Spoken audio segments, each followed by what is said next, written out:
बांग्लादेश में तख्ता पलट के बाद हिंदुओं पर जिस तरह से हमले हुए हैं उसको लेकर के जमीयत उलमा हिंद क्या मानता है। हमारे साथ उत्तर प्रदेश जमीयत उलमा हिंद के कानूनी सलाहकार मौलाना काब रशीदी साहब हैं।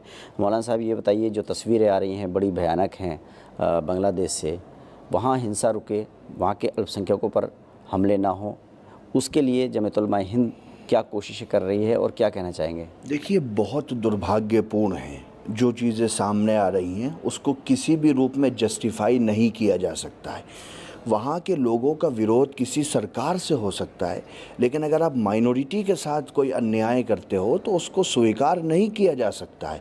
हालांकि उसके बीच में भी कुछ इस तरह की पिक्चर्स आई हैं कि बहुत सारे मुस्लिम्स कम्युनिटी के लोग मंदिरों के बाहर, गुरुद्वारों के बाहर रात भर पहरा दे रहे हैं और ये एक मैसेज देने की कोशिश कर रहे हैं कि नहीं, यहाँ माइनॉरिटी सेफ़ है। लेकिन उसके बाद भी अगर इस तरह की घटनाएं सामने आ रही हैं तो जैसा कि मेरे देश के विदेश मंत्री ने पार्लियामेंट में भी कहा कि हम स्थिति पर नज़र बनाए हुए हैं।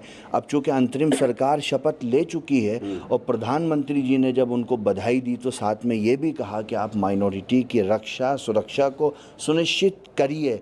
तो भारत सरकार से ये अनुरोध करूंगा कि आप वहाँ की माइनॉरिटी की सुरक्षा के लिए जिस स्तर पर भी जाना पड़े आप जाइए, ताकि भारत, चूँकि बांग्लादेश से सरकार ने कमेटी बना दी है और उस पर लगातार निगरानी भी कर रही है सरकार की कमेटी, लेकिन क्या ये पर्याप्त है? नहीं, बिल्कुल एक अच्छा कदम है। चूँकि हमारे बांग्लादेश के साथ रिश्ते बहुत पुराने हैं।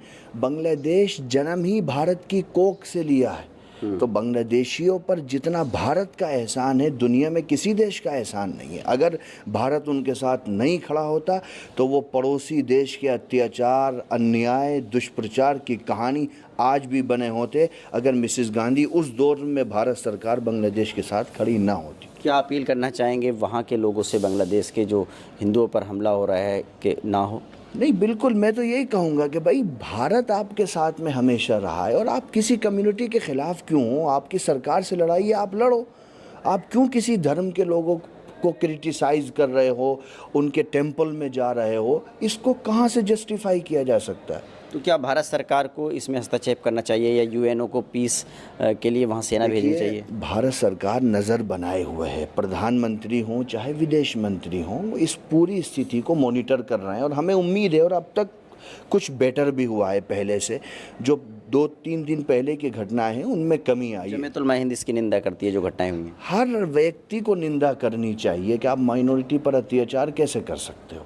ये बताइए कि ये भी बात आ रही है कि जो तख्ता पलट हुआ है बांग्लादेश में, उसके पीछे पाकिस्तान का हाथ हो सकता है, आपको क्या लगता है? देखिए, मैं एक बात बहुत स्पष्ट कह देना चाहता हूँ। मेरे देश की 4000 किलोमीटर की सीमा बांग्लादेश से मिलती है। वहाँ पर किसके समर्थन से तख्ता पलट हुआ है और कौन क्या करना चाहता है, सबको ये समझना चाहिए कि मेरे देश की फ़ौज, मेरी सरकार, मेरा विदेश मंत्रालय पूर्णतः सक्षम है। अगर किसी के साथ मिल कर के कोई ये ख्वाब देखता है कि वो भारत को नुकसान पहुंचा सकता है, तो मैं यकीन आपको दिलाता हूं कि भारत जिस भाषा में वो चीज़ों को समझना चाहता है, भारत उसी भाषा में उसको समझा देगा। हमारा बांग्लादेश पार्टनर है, रहेगा, बहुत गहरे संबंध है, लेकिन हम अपनी देश की एकता, अखंडता और संप्रभुता पर कोई समझौता नहीं कर सकते। देखिए, जमीयत उलमा हिंद का साफ तौर पर कहना है कि जिस तरह से तख्ता पलट के बाद से वहाँ पर हिंदुओं पर हमले हुए हैं वो निंदनीय हैं और भारत सरकार इस पर लगातार नज़र बनाए हुए है और भारत सरकार जो है इसको रुकवाने के लिए कोशिश भी कर रही है। उनका कहना है कि बांग्लादेश की जनता को ये चाहिए कि उसे भारत के एहसान को नहीं भूलना चाहिए, क्योंकि जो बांग्लादेश आज़ाद हुआ था वो भारत की ही वजह से हुआ था, इसलिए वहाँ पर जो अल्पसंख्यक हैं उन पर हमले तुरंत बंद होने चाहिए।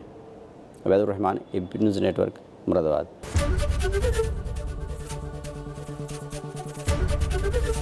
एबीपी गंगा, खबर आपकी, जुबान आपकी।